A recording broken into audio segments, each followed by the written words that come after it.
विजेते श्री त्रिभंगी राय प्रभु आचार्य वाच प्रणमामि भाष्य निबंध सुबोध निस्थात्राशयास्ताः मत्स्वान्तमागत्य कृपाप्लुपास्तां मदीय वाचां वचनत्वलंकृतिं नमः श्री वल्लभाचार्य चरणाभ्य नखेन्दवे कलिकल्मषघातिन्ये तद्वाण्ये च नमो नमः। श्री अमनाष्टक में श्री गोसाई जी की विवृत्ति हम देख रहे थे। वहां में 7वें श्लोक पर्यंत हमने कल देखे, तो अब आगे जो है 8वें श्लोक को विवेचन देखें।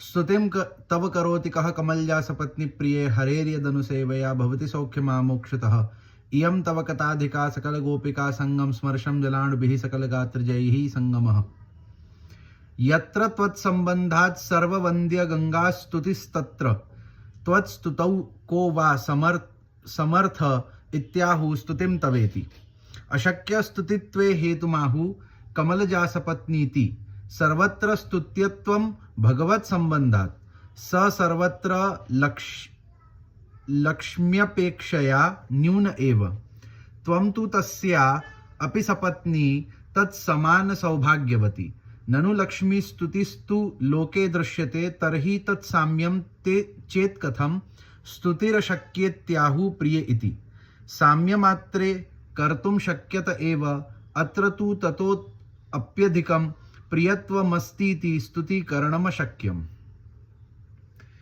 हे श्री यमुना जी, जहां आपसे संबंध होने के कारण ही सभी के द्वारा वंदित गंगा जी की स्तुति होती हो, वहां स्वयं आपकी स्तुति करने में तो कौन समर्थ है। यह बात कहने के लिए आचार्य चरण स्तुतिम तव इत्यादि शब्दों से कह रहे हैं। सो यहां श्री आचार्य चरण आज्ञा कर रहे हैं कि जहां श्री गंगा जी की हु स्तुति श्री यमुना जी के संबंध सु है रही है कि यमुना जी सु संबंध भयो या ही सु श्री गंगा जी को महात्म्य जो है वो प्रकट भयो और आपकी स्तुति भई। सो ऐसे में श्री यमुना जी की स्तुति करनी या को सामर्थ तो कौन को होए वो कि जिनके संबंध सु गंगा जी को महात्म्य बढ़ गयो, उनकी स्तुति है गई। सो ऐसी श्री यमुना जी की स्तुति करनी तो कौन की सामर्थ्य है, काहे कि आपको स्वरूप ही ऐसो है। श्री यमुना जी की स्तुति करनी अशक्य क्यों है, इसका कारण आप श्री कमल जा सपत्नी शब्द से कह रहे हैं। सो श्री यमुना जी की स्तुति करनो ये हमारे लिए अशक्य क्यों है, क्यों हमारो सामर्थ्य नहीं है श्री यमुना जी की स्तुति करवे को। सो या को कारण जो है वो आगे आप श्री आज्ञा कर रहे हैं कि श्री लक्ष्मी जी की सर्वत्र स्तुति इसलिए है क्योंकि वे भगवान से संबंधित हैं। कि सर्वत्र अपन देखें तो लक्ष्मी जी की स्तुति क्यों होवे है, काहे कि लक्ष्मी जी को संबंध भगवान सु है, वो भगवान की पत्नी है, भगवान ने उनको पाणी ग्रहण कियो है, या ही लिए भगवान के संबंध सु श्री यमुना जी की स्तुति है रही है। और अन्य सभी का भगवान से संबंध लक्ष्मी जी की तुलना में तो कम ही है। कि अन्यन की अगर हम बात करें कि चाहे गरुड़ जी होए कि अन्य कोई भी देवता होए, उनकी स्तुति लक्ष्मी जी के कंपैरिजन में थोड़ी कम होवे है। क्यों, काहे कि लक्ष्मी जी को संबंध भगवान सु अधिक है अन्य देवतान के कंपैरिजन में। कि लक्ष्मी जी तो आपके चरण सेवा में रहे हैं, आपकी पत्नी है, ऐसो संबंध गरुड़ जी इत्यादि को नहीं है। यासु गरुड़ जी, शेष जी, इनको जो महात्म्य और इनकी जो स्तुति है वो लक्ष्मी जी के कंपैरिजन में थोड़ी कम है। आप श्री आज्ञा करते हैं कि परंतु हे श्री यमुना जी, आप तो श्री लक्ष्मी जी की भी सपत्नी हैं, अतः उनसे कम नहीं अपितु उनके समान सौभाग्यवती हैं। कि अब जब हम श्री यमुना जी की बात करें तो श्री यमुना जी के संदर्भ में जब हम यह बात को देखें तो यमुना जी हु प्रभु की पत्नी है, यासु श्री लक्ष्मी जी की सपत्नी भई। ये बात हमने पहले हुए एक श्लोक में देखे हो तो कि जहां लक्ष्मी जी और श्री यमुना जी की सपत्नी होनो, ये बात बताई हती। अब यासु काहे की श्री यमुना जी सपत्नी है लक्ष्मी जी की, यासु हम देख पावे कि सौभाग्यवती होएवे में यमुना जी और लक्ष्मी जी की समानता है, काहे कि दोनों ही भगवान की पत्नियां हैं। तो जो सौभाग्य श्री लक्ष्मी जी को प्राप्त है सो ही सौभाग्य श्री यमुना जी को ही प्राप्त है। तो सौभाग्यवती होए में दोनों समान हैं। किंतु यहां एक शंका ये होती है कि लोक में श्री लक्ष्मी जी की स्तुति होनी तो देखी जाती है, और यदि श्री यमुना जी भी लक्ष्मी जी के ही समान है तो यमुना जी की स्तुति करनी भी शक्य होनी चाहिए। फिर आचार्य चरण श्री यमुना जी की स्तुति करनी अशक्य है, ऐसा क्यों कह रहे हैं? तो अब यहां एक शंका उठावे है कि लोक में हम देखें कि लक्ष्मी जी की स्तुति तो होवे है और अधिकतर लोग करे हैं। सो यहां कहे हैं या प्रकार की शंका उठावे है कि जब यमुना जी श्री लक्ष्मी जी की सपत्नी है और सपत्नी होए सु दोनों को सौभाग्य हु एक बराबर को है, समान है, दोनों सौभाग्यशालिनी है। सो जब लक्ष्मी जी की स्तुति या लोक में जीव कर सके तो फिर यमुना जी की स्तुति करवे में क्या तकलीफ आवे है? यमुना जी की स्तुति करनो क्यों अशक्य है? जब लक्ष्मी जी की कर सके तो यमुना जी की भी कर सकते हते। तो जब लक्ष्मी जी की कर सके हैं तो यमुना जी की क्यों नहीं कर सके हैं? यह प्रकार की शंका उठाई भाई। सो अब यहां या शंका को समाधान करवे में कहे हैं तो आप श्री इसका शंका का समाधान प्रिय शब्द से दे रहे हैं। कहने का तात्पर्य यह है कि यदि परस्पर केवल समानता ही होती तो स्तुति करनी संभव भी बन पाती, परंतु श्री यमुना जी तो लक्ष्मी जी से भी बढ़कर प्रभु की प्रिया हैं, अतः उनकी स्तुति करनी तो अशक्य ही है। सो यहां क्या आज्ञा करें हैं कि अगर लक्ष्मी जी और यमुना जी दोनों में केवल सौभाग्य की समानता देखते भय विचार करके और यह बात को निराकरण करें कि जब दोनों को सौभाग्य एक बराबर को है तो फिर दोनों की स्तुति हो सके, तो ऐसी बात नहीं है। काहे कि अपने को दूसरो पक्ष भी देखना है। दूसरो पक्ष क्या है कि सौभाग्य तो दोनों को एक बराबर को है, यानी कि पत्नी दोनों ही है भगवान की, परंतु भगवान को प्रिय कौन है? भगवान को प्रिय कौन है, ये बात आवे है। काहे कि भाई अगर जैसे कोई एक व्यक्ति की 4 पत्नी होए तो वामेसु वाको कौन सी पत्नी अधिक प्रिय है, या बात पर डिपेंड करे कि कौन को जो है वो महात्म्य बढ़ेगो या घटेगो। तो जो अधिक प्रिय होएगो वाको महात्म्य बढ़ेगो और जो प्रिय कम होएगो वाको महात्म्य घटेगो। तो श्री लक्ष्मी जी हूँ भगवान की पत्नी है, श्री यमुना जी हूँ भगवान की पत्नी है, परंतु श्री यमुना जी भगवान की प्रिया हैं। पत्नी होते भय प्रिया हूँ हैं कि भगवान को श्री यमुना जी प्रिय हैं। अब क्यों प्रिय है? काहे कि श्री यमुना जी जीवन को भगवान के समीप लावे हैं, जीवन को भगवान के सन्मुख करे हैं कि ये आपके शरण में आयो है, या को आप अंगीकार करो। या ही लिए काहे कि यमुना जी जो है वो भगवान के जीवन को भगवान सु मिलावे वाली है, यासु भगवान को प्रिय है।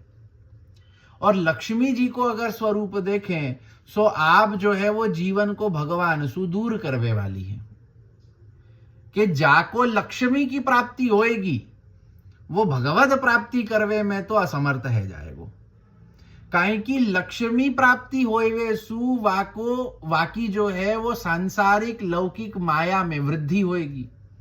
अब जब वो होएगो तो वो भगवान सुदूर है जाएगो।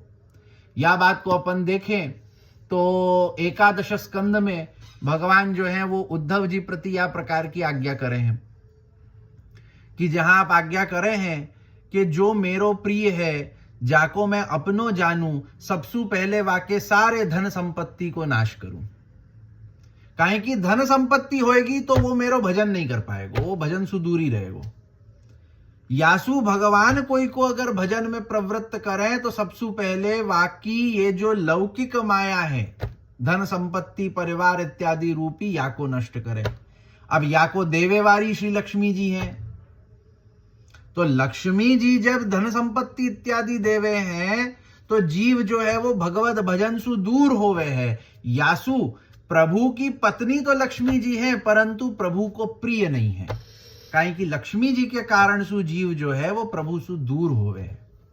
परंतु श्री यमुना जी जो हैं वो जीव को प्रभु के पास लेके आवे हैं। यासु प्रभु को जो है श्री यमुना जी प्रिय है। सो दोनों श्री लक्ष्मी जी और श्री यमुना जी दोनों ही प्रभु की पत्नी है, परंतु श्री यमुना जी प्रिया होए वेसु आपको जो है वो महात्म्य अधिक है। या ही सु लक्ष्मी जी की स्तुति करनी शक्य है, परंतु श्री यमुना जी की स्तुति करनी अशक्य है, कारण कि आपको महात्म्य श्री लक्ष्मी जी सु अधिक है। ननु कथम ज्ञायते लक्ष्म्यपेक्षया आधिक्यमस्तीति तत्र हेतुमाहुर हरेर्यदनुसेवयेति हरेरनु पश्चाद्यस्याः सेवया मोक्षं मर्यादीकृत्य सुखं भवति मोक्ष प्राप्तिर्भवतीत्यर्थः न तु ततोप्यधिकं भजनानंदाख्यम सुखम भवति तदपि भगवत सहित तद्भजनेन न तु केवलाया मोक्ष विघातकत्वात् अनुशब्दान् मुख्यतया भगवत भजनम तदनुगुणत्वेन लक्ष्म्याः। कैसे ज्ञात हो कि लक्ष्मी जी की अपेक्षा श्री यमुना जी का साधन अधिक है? तो इसका हेतु आचार्य चरण हरेर यदनुसेवया इत्यादि शब्दों से दे रहे हैं। सो यहां ये जैसे पहले कहो कि श्री यमुना जी को जो है वो महात्म्य श्री लक्ष्मी जी सु अधिक है, कारण कि श्री यमुना जी जो है वो भगवान की प्रिया है, श्री लक्ष्मी जी प्रिया नहीं है। सो यहां या प्रकार की शंका उठावे कि श्री लक्ष्मी जी की अपेक्षा श्री यमुना जी को जो स्थान है वो अधिक है। सो ये बात कैसे खबर पड़े? कैसे आप कह सको कि यमुना जी को जो स्थान है वो लक्ष्मी जी सु अधिक है, लक्ष्मी जी सु ऊपर है? सो या के लिए कह रहे हैं कि आचार्य चरण श्री लक्ष्मी जी के लिए कहते हैं हरि के पश्चात लक्ष्मी जी की सेवा करने से मोक्ष पर्यंत सुख प्राप्त होता है। सो मूल टीका में देखेंगे तो वहां पर मोक्षम मर्यादिकृत्य सुखम भवति यह वाक्य आया है। यदि इसका सामान्य अर्थ करेंगे तो अर्थ होगा श्री लक्ष्मी जी की सेवा करने से मोक्ष पर्यंत ही सुख प्राप्त होता है। सो क्या कहें कि पहली बात तो अगर स्वतंत्रतया केवल लक्ष्मी जी की कोई सेवा करे तो वासु वाको लौकिक की धन संपत्ति तो खूब प्राप्त होएगी, परंतु वासु वाको मोक्ष को मार्ग बंद है जाएगा। अब अगर हरि के पश्चात यानी मूल रूप सु हरि को जो है वो भजन लायक समझ करके जान करके और उनकी सेवा कोई करे और उनके संग या हरि के पीछे कोई लक्ष्मी की सेवा करे कि हरि के संग मतलब नारायण के संग लक्ष्मी को कोई भजे या नारायण पीछे जो है वो लक्ष्मी को कोई भजे, सो वाको जो है वो मोक्ष पर्यंत को सुख प्राप्त होएगो, वासु अधिक प्राप्त नहीं होएगो। स्वतंत्रतया केवल लक्ष्मी जी की सेवा जो करेगो वाको केवल लौकिक सुख की प्राप्ति होएगी। नारायण के संग लक्ष्मी की कोई सेवा करेगो तो वाको मोक्ष पर्यंत को सुख प्राप्त होएगो। यानी कि सुख तो मोक्ष प्राप्त होने तक ही सीमित रह गया, मर्यादित हो गया कि जो यहां मोक्ष सुख मिलियो तो वो जो सुख मिलियो सो केवल मोक्ष पर्यंत को मिलियो। मर्यादा मार्गीय जो ज्ञानी जन हुए हैं उनको जो एक टारगेट होवे है कि हमको या चीज की प्राप्ति करनी है, सो उनको जो है वो मोक्ष प्राप्ति की चाहना होवे है। कि जो मर्यादा मार्गीय ज्ञानी जन हुए हैं वो चतुर्विध मोक्षन में सु कोई एक प्रकार को मोक्ष प्राप्त करवे की चाहना रखे हैं। सो उनके लिए तो ये बात बराबर है, परंतु कोई भजनानंदी होएगो, कोई भक्ति मार्गीय होएगो तो वो केवल मोक्ष सुख चाहे नहीं है, वो तो वासु अधिक चाहे, वो भजन को सुख चाहे। भाई मोक्ष तो वाके लिए त्याज्य है, भक्ति मार्गीय तो चतुर्विध मोक्षन को जो है वो अपने प्रभु के ऊपर वार करके वाको त्याग दे हैं, इतनो तो उनको भाव है। सो जो मोक्ष की चाहना ही नहीं करे तो वाको केवल मोक्ष पर्यंत को सुख मिल जावे तो वाको तो वो तो अपने स्थान सु अपने मार्ग सु नीचे गिर गयो, क्योंकि वो तो जाको त्याज्य समझ रहे हो तो वो वाको मिल गयो। सो यहां मर्यादी कृत्य शब्द पर ध्यान देना आवश्यक होगा। समझना यह है कि जहां कोई मर्यादा बांध दी गई हो वहां बात उस मर्यादा सीमा रेखा से आगे नहीं बढ़ती। सो जहां कोई प्रकार की मर्यादा होवे है सो वहां वह मर्यादा की सीमा सु अधिक तो कहीं कुछ कछु न मिले है न जावे है। सो यहां जैसे कहना हो कि श्री राम ने सीता जी के लिए लक्ष्मण रेखा की मर्यादा बांधी थी, यानी इसका तात्पर्य हुआ कि सीता जी को उस लक्ष्मण रेखा के भीतर भीतर तक ही मर्यादित रहना है, अर्थात उस मर्यादा रेखा से आगे नहीं बढ़ना है। तो एक उदाहरण उद्धृत करके यहां कह रहे हैं कि जा प्रकार से श्री रामचंद्र जी ने श्री जानकी जी के लिए एक लक्ष्मण रेखा को निर्माण कियो। अब वो जो लक्ष्मण रेखा है वो एक प्रकार की मर्यादा है, जहां मर्यादा को उल्लंघन करके श्री जानकी जी नहीं जा सके। वह मर्यादा के अंतर्गत श्री जानकी जी को रहनो है क्योंकि जहां जिस बात की जिस स्थल तक मर्यादा बांधी गई हो वहां बात उस मर्यादित स्थल तक ही गिनी जाती है, उससे आगे की नहीं। सो जहां जा बात की जा स्थल तक की मर्यादा बांधी जावे है सो वह मर्यादा को पालन वह स्थान में ही होवे है, वासु फिर बाहर नहीं हो सके। ठीक इसी प्रकार प्रभु चरण यह आज्ञा कर रहे हैं कि लक्ष्मी जी की सेवा करने से मोक्ष मर्यादा तक का सुख प्राप्त होता है, जिसका गूढ़ार्थ यह है कि केवल मोक्ष पर्यंत ही सुख प्राप्त होता है, उससे आगे या उससे अधिक पुष्टि मार्ग में जो साक्षात भजनानंद सुख प्राप्त हो करने की बात बताई गई है वह प्राप्त नहीं होता, ये अर्थ है। सो यहां श्री गोसाई जी यहां जो है श्री गोकुलनाथ जी अपनी जो है वो टीका में यह बात को समझावे हैं, श्री महाप्रभु जी अपने को यह बात को समझावे है कि नारायण के संग हरि के संग जो है वो लक्ष्मी जी की सेवा करवे सु मर्यादित फल की प्राप्ति होवे, यानी कि केवल मोक्ष पर्यंत को ही सुख मिले है, वासु आगे भजनानंद को सुख प्राप्त नहीं होएगो। जो प्रकार की हमारी चाहना है, जैसे प्रथम श्लोक में हमने देखी हती कि अलौकिक सिद्धि की अलौकिक सिद्धियन को प्राप्त करनो, ये हमारी चाहना है। अब अलौकिक सिद्धियां क्या होवे है कि जहां जो है वो प्रभु की लीला को दर्शन होनो, वाको अवलोकन करनो, वाको रसास्वादन करनो इत्यादि। अब ये जो सुख है, ये जो भजनानंद को सुख है, ये जो भक्ति मार्ग को सुख है, ये मोक्ष सु आगे है, मोक्ष सु परे है। सो लक्ष्मी जी को हरि के संग में अगर सेवा करें तो केवल मोक्ष पर्यंत को सुख मिलेगा, वासु अधिक या प्रकार को अलौकिक सुख अलौकिक फल की प्राप्ति नहीं होगी। तात्पर्य यह कि मोक्ष प्राप्ति होती है, किंतु केवल मोक्ष ही प्राप्त होता है, मोक्ष से अधिक भजनानंद रूपी सुख प्राप्त नहीं होता। सो मोक्ष प्राप्ति तो होएगी, परंतु मोक्ष प्राप्ति सु अधिक जो भजनानंद सुख की प्राप्ति है सो नहीं होएगी। मोक्ष भी तब प्राप्त होगा जब भगवान के सहित लक्ष्मी जी का भजन करेंगे, केवल लक्ष्मी जी का ही भजन करने से नहीं। सो अब यह बात को खुलासा कर दियो कि मोक्ष रूपी फल, मोक्ष की प्राप्ति वो केवल तब होएगी जब नारायण के संग लक्ष्मी को भजेंगे। स्वतंत्रतया केवल लक्ष्मी जी को भजवे सु तो मोक्ष प्राप्ति हो नहीं होवे है, क्योंकि केवल लक्ष्मी जी का भजन करना तो उल्टे मोक्ष का विघात कर देगा। काहे कि स्वतंत्रतया केवल लक्ष्मी जी को भजन करनो तो उल्टो अपने मोक्ष को ही विघात कर देगो। कि अगर कोई व्यक्ति मोक्ष प्राप्त करवे के मार्ग पे चल रहे है और वाको कोई कहीं ना कहीं जो है एक मोक्ष तक पहुंचवे की स्थिति आ पहुंची है और तहां अगर वाने स्वतंत्रतया लक्ष्मी जी को भजन शुरू कर दियो, सो वाके फल स्वरूप तो वो जो मोक्ष प्राप्त होवे के रास्ते तक वो पहुंच गए है ना, वहां से वापिस गिर के नीचे आ जाएगा। काहे कि स्वतंत्रतया लक्ष्मी जी के भजन सु लौकिक सुख की वृद्धि होवे है। अब जब लौकिक सुख की वृद्धि होवे है तो वो मोक्ष मार्ग को विघात कर दे है। तो नारायण संग लक्ष्मी को भजनो तो मोक्ष दिला सके है, परंतु स्वतंत्रतया लक्ष्मी को भजनो तो मिलते भय मोक्ष को भी नष्ट कर देगो।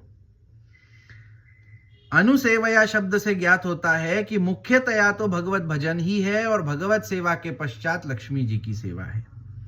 कि मुख्यतया देखें तो भगवत भजन ही है। भाई कोई अगर लक्ष्मी जी को चाहे भी है तो भगवत भजन पीछे, और वासु जो है वो मोक्ष प्राप्त कर पाएगो। अगर वाको भगवद सुख को अनुभव करनो है, वाको भजनानंद के सुख को अनुभव करनो है, सो तहां तो लक्ष्मी जी को तो छोड़नो ही पड़ेगो। काहे कि लक्ष्मी जी को पकड़ करके भजनानंद को सुख तो कभी जीवन में प्राप्त नहीं होएगो। लक्ष्मी जी को स्वतंत्रतया पकड़े तो लौकिक सुख की प्राप्ति होएगी, नारायण के संग लक्ष्मी जी को पकड़े तो मोक्ष को सुख मिलेगो। परंतु भजनानंद को भगवत सुख को अनुभव करनो है तो लक्ष्मी जी को तो छोड़नो पड़ेगो। कालिंद्युत्कर्ष माहुर्यम तव कथेति इयम अग्रत उच्यमाना तव कथापि सर्वमुक्त्यपेक्षयाधिका अतः एवैतत् कथा रसिकानां न मोक्षेच्छा गंधोपि तदेवोक्तम पंचम स्कंधे अथ ह वाव तव महिमामृत समुद्र विप्रशा सक्रल्लीढया विस्मारित दुष्टश्रुत सुखलेशा भासाः परम भागवता एकांतिन इति साकेत्याकांक्षायामाहु सकल गोपिकेति सकल गोपिका संगमेन स्मर संबंधी यह श्रमस्तेन जनिता ये स्वेद जलाणवः सकल गात्र जास्तैः संगमो यस्याः एते जलाणवो न श्रमस्वेद रूपाः किंतु विविध संगम रसस्य सर्वावयव पूर्णस्य अत्युच्छलनेन बहिरागतस्यैव बिंदवो न तु केवल जलमात्रस्य अत एवोक्तम सकल गात्र जैरिति विशेषणैः सर्वावयव पूर्णस्य अत्युच्छलनेन बहिरागतस्यैव बिंदवो, सॉरी एक लाइन को जरा मिस्टेक भयो, एभिर्विशेषणैः परम काष्ठापन्न पुष्टि पुष्टि मार्गांतरंग भक्तत्वम सर्वदैतद्रस पूर्णत्व मंतरंग भक्तानुगुणत्व मेतल्लीला मध्यपातित्वादिकं सूचितम् स्वस्यैतद्रस पूर्णत्वेन केवलैतद्भजन कर्तुरप्येतद्रसं ददातीति स्पष्टमेव वैलक्षण्यम्। अब श्री लक्ष्मी जी की तुलना में कालिंदी यमुना जी के उत्कर्ष को आचार्य चरण तव कथा इत्यादि शब्दों से कह रहे हैं। सो अब लक्ष्मी जी को तो पूरो जो है वो प्रकार अपने को समझा दियो कि स्वतंत्रतया लक्ष्मी जी की सेवा सु क्या प्राप्त होएगो, नारायण के संग लक्ष्मी जी की सेवा सु क्या प्राप्त होएगो। अब जो है वो श्री यमुना जी को स्वरूप या प्रकार सु कह रहे हैं कि जहां एक तुलनात्मक दृष्टि सु अपन समझ सके कि श्री यमुना जी को उत्कर्ष लक्ष्मी जी सु अधिक क्यों है। आप श्री का तात्पर्य यह है कि इससे आगे की पंक्तियों में कही जाने वाली यमुना जी की कथा तो समस्त मुक्तियों की अपेक्षा भी अधिक है, अतएव इनकी कथा के रसिक जनों में तो मोक्ष प्राप्ति करने की इच्छा की गंध भी नहीं होती। सो क्या कहे हैं कि जो यमुना जी की कथा, जो यमुना जी को वर्णन, जो आपके उत्कर्ष को वर्णन या ग्रंथ में कियो है या कर रहे हैं, और जो यमुना जी के विषय में जो प्रकार की कथा गर्ग संहिता इत्यादि में अपने को देखवे में आवे है, सो ये ऐसी है कि जो मुक्ति सोहू अधिक है। जो रसिक जन श्री यमुना जी की कथा के रस को चखे हैं उनको मोक्ष प्राप्ति की चाहना होवे ही नहीं है। कि भाई जिन रसिक जनन को श्री यमुना जी की कथा में जो है एक भाव होवे है, एक रस प्राप्ति होवे है, उनको तो मोक्ष प्राप्ति की गंध हो नहीं है। चाहना तो दूर की बात, वाकई गंध हो नहीं है। वो चाहे ही नहीं है कि ऐसो कछु मोक्ष प्राप्ति की बात जो है अपने आस पास भी आवे। यही बात भागवत के षष्ठ स्कंध में भी, हे मधुसूदन आपकी अमृतमयी महिमा रस का समुद्र अनंत है, उसकी एक बूंद का भी स्वाद चख लेने के पश्चात लौकिक पारलौकिक जितने लेश मात्र भी सुख है या उनकी प्रतीति है वह सभी सुख भुला दिए जाते हैं। भागवत 6:9-39 इत्यादि वाक्यों द्वारा कही गई है। सो यहां भागवत को एक प्रमाण वाक्य षष्ठ स्कंद को देवे हैं कि जहां भगवान के विषय में कह रहे हैं कि जाने भगवान की अमृतमयी महिमा, अमृतमयी कथा के रस को एक बूंद हु चख लियो। सो वाके लिए तो या लोक के और परलोक के हर प्रकार के सुख वाके लिए त्याज्य हैं। लौकिक पारलौकिक कोई हु प्रकार के सुख की चाहना तो ऐसे व्यक्ति को कभी होवे ही नहीं है, जाने भगवान की कथा रस के आनंद को एक बूंद चख लियो। वो हर प्रकार के लौकिक सुखन को, उनकी प्रतीति मात्र को, और कोई प्रकार के पारलौकिक सुख को और उनकी प्रतीति मात्र को हु नहीं चाहे है, वाको त्याग दे है। वो केवल भगवान के कथा रस की ही चाहना रखे। अब श्री यमुना जी की कथा क्या है, यह आप श्री सकल गोपिका संगम इत्यादि शब्दों से कह रहे हैं। सो श्री यमुना जी की ऐसी कथा, ऐसी कौन सी कथा है, वाको ऐसो क्या महात्म्य है कि जाके लिए जो है वो मोक्ष इत्यादि को त्याग दे व्यक्ति। जब भगवान का सकल गोपिकाओं के संग संगम हुआ, तब स्मर संबंधी जो श्रम हुआ, उस श्रम के कारण भगवान के समस्त श्रीअंग में उत्पन्न होने वाले स्वेद बिंदुओं से श्री यमुना जी का संगम हुआ। सो यह जो है वो रासांत की कथा कहे हैं कि महाराज की जब पूर्णाहुति भई, जब सारे ब्रज भक्तन के संग, सहस्त्रों ब्रज भक्तन के संग भगवान ने रास कर लियो, सो वाके श्रम के वजह सु जो स्मर श्रम भयो है, सो वह रास को जो श्रम भयो है, वह स्मर श्रम की वजह से जो है वो स्वेद बिंदु आप श्री प्रभु और सभी ब्रज भक्तन के श्री अंग पे प्रकट भय। स्वेद बिंदु माने पसीना, श्रम होवे की वजह से, स्मर श्रम होवे की वजह से जो पसीना के जलकण है, जो स्वेद बिंदु है, वो भगवान एवं सभी ब्रज भक्तन के श्री अंग पर प्रकट भयो। तो अब वह स्मरश्रम को निवारण करवे के अर्थ भगवान जो है सभी ब्रज भक्तन के संग श्री यमुना जी में प्रवेश किए। आपने श्री यमुना जी में प्रवेश करके सभी ब्रज भक्तन के संग जो है वो जल क्रीड़ा करी, और वह जल क्रीड़ा के वजह से क्या भयो कि भगवान और जो सारे ब्रज भक्त हते, उन सबन के जो स्वेद जल कण हते, वो श्री यमुना जी में मिल गए। श्री यमुना जी सु प्रभु के और सभी ब्रज भक्तन के जो रास क्रीड़ा में जो स्मर श्रम भयो और वासु प्रगटित जो स्वेद जल कण है, सो वाको संबंध श्री यमुना जी सु भयो।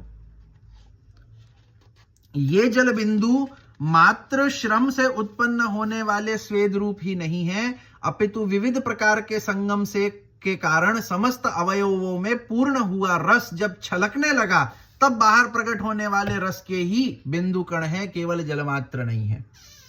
अब क्या कहे हैं कि ये स्वेद बिंदुअन को केवल एक लौकिक व्यक्ति के जैसे शरीर पे मेहनत करवे सु पसीना उत्पन्न हो जावे है, पसीना आ जावे है और वो जलकण जो है वो शरीर पे प्रकट हो जावे है, ऐसे लौकिक जलकण नहीं है, ऐसे लौकिक स्वेद बिंदु नहीं है।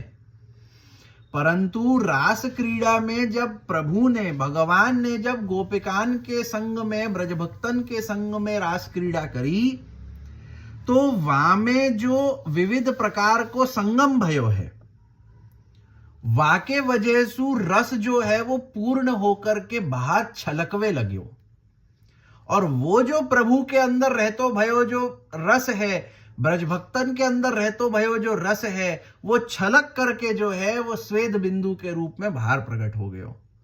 तो वो जो स्वेद बिंदु है वो केवल एक लौकिक शरीर को पसीना मात्र नहीं है, परंतु वो अलौकिक रस है। काहे कि प्रभु तो रस घन स्वरूप है, रसो वैसह पुरुषः। जो जा प्रकार सु अपने जो वेदांत हैं, सो वेदांत में, वेद के अंतर्गत जो अपने वेदांत हैं, सो वेदांत में उपनिषदन में जो है या प्रकार सु प्रभु के लिए कहो है कि आप रसो वैसह पुरुषः, आप रसो वैसह है, रस घन स्वरूप है। जा प्रकार सु मिश्री होवे है कि मिश्री बाहर सु जैसी रसदायक होवे है, वैसी ही रसदायक हो भीतर से वो होवे। वही प्रकार सु प्रभु रस स्वरूप है, रस घन स्वरूप है कि आप बाहर सोहू जितने रसात्मक है, आप भीतर सोहू उतने ही रसात्मक है। कि रस को जब एक साथ कर दियो जाए घन, कि जैसे मेघ है, मेघ कैसो होवे है घन, घन मेघ को हु घन कहे ना, सो मेघ कैसे होवे हैं कि जब सारे जल कणन को, जो जल है वाको जब एक साथ इकट्ठो कर दियो जाए तो मेघ बन जावे है।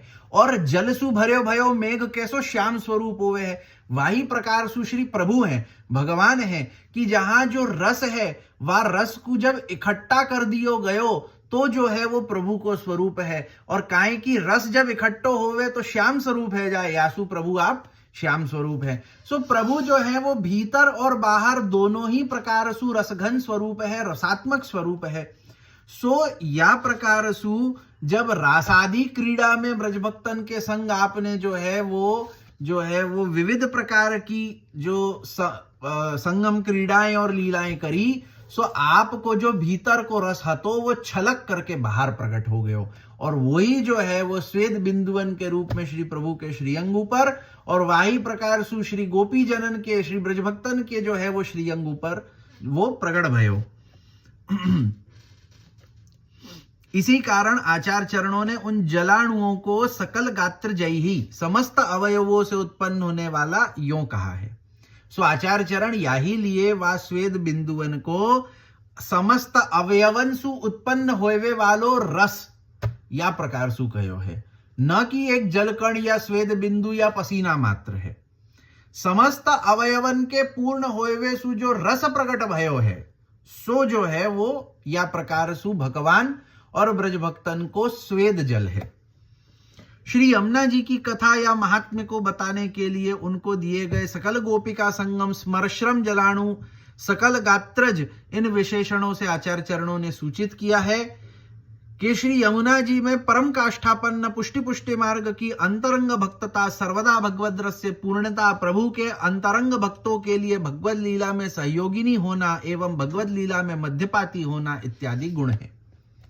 सो यहां अनेक प्रकार के जो हैं सो विशेषणन के द्वारा श्री महाप्रभु जी ने श्री यमुना जी को महात्म्य कहो है, श्री यमुना जी की कथा को कहो है कि आप जो हैं वो सकल गोपिका संगम ऐसो आपको स्वरूप है, स्मर श्रम जलाणु भी ऐसो आपको स्वरूप है, सकल गात्र जयी ऐसो आपको स्वरूप है। सो यासु आप कहना चाह रहे हैं कि श्री यमुना जी को स्वरूप कैसो है कि आप श्री यमुना जी जो है वो परम काष्ठापन्न पुष्टि पुष्टि मार्ग की अंतरंग भक्तता, कि आप श्री यमुना जी में अंतरंग भक्तता है।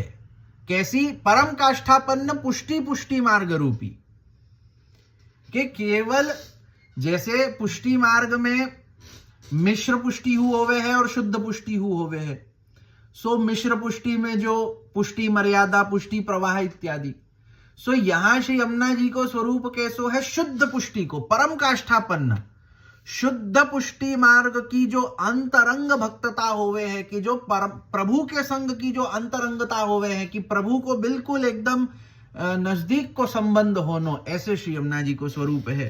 साथ ही साथ सर्वदा भगवद रस से पूर्णता, श्री यमुना जी सदा सर्वदा भगवद रसु पूर्ण रहे हैं। काहे कि प्रभु के ये जो स्वेद जलकण जो रस स्वरूप है, जो प्रभु को जो ये रस स्वरूप जो ये स्वेद जलकण है वो श्री यमुना जी में मिले भय है।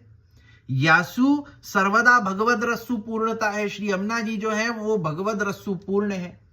और जो चौथे श्लोक में जैसे अपन ने देखे हो तो कि श्री यमुना जी को जो स्वरूप है वो प्रभु सदृश है, तो जा प्रकार सु प्रभु जो है वो रसघन स्वरूप होए वे सु श्याम स्वरूप है, वही प्रकार सु श्री यमुना जी हु रसघन स्वरूप होए वे सु श्याम स्वरूप है। यही लिए तो प्रभु और यमुना जी दोनों के लिए चौथे श्लोक में कहो हतो कि घना घन निभे सदा, कि जा प्रकार सु जो मेघ होवे है घन, जल सु भर्यो भयो जो मेघ ज्या प्रकार सु घन होवे है, श्याम स्वरूप होवे है, वही प्रकार सु प्रभु और श्री यमुना जी दोनों हु श्याम स्वरूप है। काहे की रस घन स्वरूप है। सो सर्वदा भगवद रसु पूर्णता श्री यमुना जी की रहे है। प्रभु के अंतरंग भक्तन के लिए भगवद लीला में सहयोगिनी होनो, कि श्री यमुना जी जो है वो प्रभु के जो जीव हैं, जो भक्त हैं, जो प्रभु की भक्ति में जो है वो प्रभु की भक्ति करे हैं, उनके लिए भगवद लीला में सहयोगिनी श्री यमुना जी बने हैं। काहे कि अपन देख चुके हैं प्रथम श्लोक में कि श्री यमुना जी जो है वो भगवत लीला अवलोकन इत्यादि जो है वो सिद्धियन को देवे वारी है। तो जो भक्त प्रभु की भक्ति करे वाके सहयोगिनी बनकर के श्री यमुना जी वाको या प्रकार सु भगवत लीला इत्यादि को अनुभव करावे है। एवं भगवत लीला में मध्यपाती होनो कि प्रभु जब लीला करें, भगवान जब लीला करें तो वह लीला में हूं मध्यपाती श्री यमुना जी बने कि कोई प्रकार को कार्य इत्यादि लीला के अंतर्गत जब होवे तो श्री यमुना जी जो है वहां में सहयोगी होवे। यानी कि जिन श्री यमुना जी की कथा या महात्म्य ही ऐसा है तो स्वयं श्री यमुना जी का महात्म्य क्या होगा यह कहना चाह रहे हैं। सो या कहे हैं कि जिन श्री यमुना जी की कथा या प्रकार की है वो श्री यमुना जी कैसी होंगी विचार करो कि श्री यमुना जी को महात्म्य जब ऐसो है तो श्री यमुना जी कैसी होंगी। चूंकि श्री यमुना जी स्वयं इस भगवत रस से पूर्ण है, अतः जो केवल श्री यमुना जी का भी भजन करता है उसे भी यमुना जी इस भगवत रस का दान करती है। यह श्री यमुना जी की विलक्षणता तो स्पष्टतया दृष्टि गोचर होती है। क्या कहें कि श्री यमुना जी तो भगवत रस्सु बिल्कुल परिपूर्ण है और याही वजह सु श्री यमुना जी को स्वरूप ऐसो है कि अगर स्वतंत्रतया यमुना जी को भजन करें तो भी यमुना जी जो है वो भगवत रस की प्राप्ति करावे हैं, भगवत प्राप्ति करावे हैं। और ये बात कहवे को तात्पर्य क्या कि यासु पहले ये कहो कि यमुना जी की अगर स्वतंत्रतया भक्ति करें तो मोक्ष सुख तो मतलब मोक्ष सुख को भी प्राप्त नहीं कर पावे, केवल लौकिक सुख मिलेगा, मोक्ष सुख हु छूट जाएगा अगर यमुना जी की स्वतंत्रतया सेवा करें तो। क्षमा करियो कि जो लक्ष्मी जी की स्वतंत्रतया अगर भजन करें, उनकी सेवा करें तो मोक्ष सुख हु छूट जाएगा, केवल लौकिक सुख की प्राप्ति होगी। अगर लक्ष्मी जी को भजन नारायण के सहित करेंगे और नारायण के पीछे करेंगे तभी जाकर के मोक्ष सुख मिलेगा। अब यहां यमुना जी को महात्मा तो इतनो गजब को है कि यमुना जी को तो प्रभु के संग भजनो तो है ही है, परंतु स्वतंत्रतया अगर यमुना जी को भजें तो हु यमुना जी जो है वो भगवत प्राप्ति ही करावे हैं, भगवत रस की ही प्राप्ति होवे है। काहे कि यमुना जी के स्वरूप में और प्रभु के स्वरूप में कोई भेद ही नहीं है, दोनों एक ही स्वरूप है। जो रस प्रभु में समाहित है सो ही रस श्री यमुना जी में समाहित है। याही सु स्वतंत्रतया यमुना जी को भजन हु हमको वाही भगवत रस की प्राप्ति करावे है जो प्रभु के भजन सु हमको मिलेगो। सो या प्रकार सु यहां यमुना जी को जो महात्म्य है वो लक्ष्मी जी सु अधिक बता करके यह बात को यहां समाधान करे हैं कि जाने शंका उठाई हती कि लक्ष्मी जी और यमुना जी जब दोनों ही भगवान की पत्नी है, दोनों को सौभाग्य एक बराबर को है, तो यमुना जी की जब स्तुति या लोक में हो सके, लक्ष्मी जी की स्तुति जब या लोक में हो सके तो यमुना जी की क्यों नहीं हो सके। तो वह शंका को निराकरण यहां कियो कि लक्ष्मी जी को महात्म्य इतनो है ही नहीं, यासु लोक में उनकी स्तुति करनी बहुत आसान है। यमुना जी को महात्म्य इतनो अधिक है कि हर कोई वाको समझ ही नहीं सके। जो अधिकारी जीव होएगो केवल वो ही यमुना जी के स्वरूप को, उनके महात्म्य को जान पाएगो और केवल वही यमुना जी को भजन कर पाएगो। यासु यमुना जी की स्तुति करनी जो है वो लक्ष्मी जी के कंपैरिजन में अशक्य है कि लक्ष्मी जी की स्तुति करना शक्य है परंतु यमुना जी की स्तुति करनी अशक्य है। सो यहां ये बात को कह करके या श्लोक को यहां रखें, आगे कल देखेंगे। आगे 6 श्लोक है 9। सो कल देख करके यहां श्री गुसाई जी की जो टीका होएगी या को अपन पूरा करेंगे। आज यहीं रखे। श्री वल्लभाधीश की जय।